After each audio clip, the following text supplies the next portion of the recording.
Éric Callot, bonjour, vous êtes le directeur général donc, de IP3G. Vous nous dites quelques mots sur votre entreprise? On va voir les...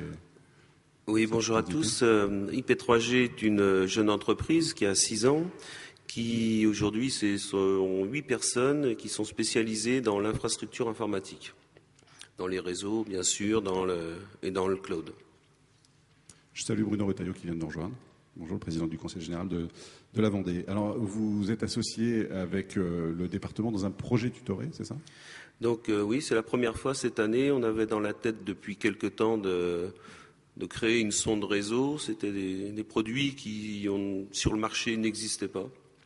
Ou alors de façon... on trouvait des petits bouts à droite, à gauche. Et puis j'ai rencontré Laurent par l'intermédiaire d'un ami. Et en début d'année, on a monté ce projet de sonde de supervision réseau avec... dans le projet, il y avait 3 objectifs. C'était de découvrir des nouveaux talents et peut-être aller vers une licence en apprentissage. Moi, je crois beaucoup à cette formule. Le deuxième projet, c'était d'enfin avoir l'outil qu'on cherchait depuis 3 ou 4 ans. Et puis... alors on va voir ce que ça donne très bientôt, puisque je vois que Thomas et Arnaud sont dans la salle, j'y salue. Deux étudiants, vous avez pour moi, ce ne sont plus des étudiants. Quand ils vont arriver le 8, ça va être des salariés.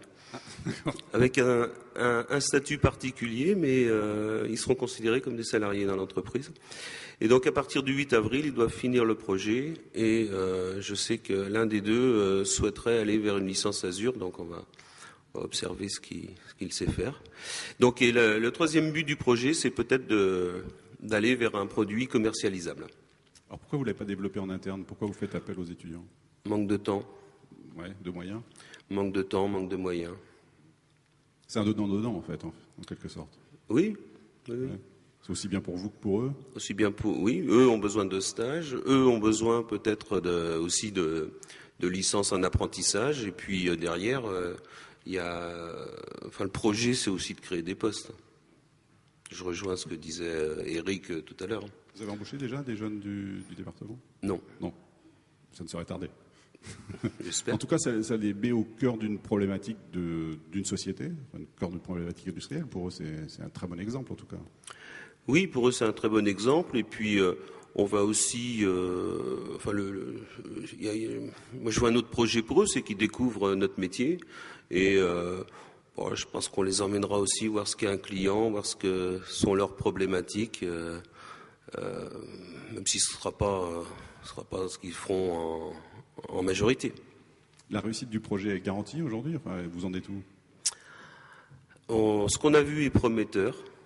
Bon, maintenant, on a 2 mois pour conclure, on compte sur eux. Et puis, on sait aussi que nous, il va falloir dégager du temps. Donc, c'est un projet qu'on va mener tous ensemble. Merci beaucoup. Merci de votre témoignage. Je veux juste profiter de cette formidable tribune pour faire un peu de prosélytisme, puisque il s'est monté une antenne d'ADN Ouest qui s'appelle ADN Vendée, qui est là pour fédérer les acteurs et les décideurs du numérique, donc les prestataires de services, les enseignants, les utilisateurs, les DSI. Un certain nombre sont ici présents. Il y a 3 commissions qui travaillent sur les rapports entreprise-école. Une seconde commission qui travaille sur les compétences locales. Et la 3e commission travaille sur le haut débit. Donc, si vous voulez nous rejoindre, n'hésitez pas. Merci. Merci à tous les 5 de vos témoignages. Merci.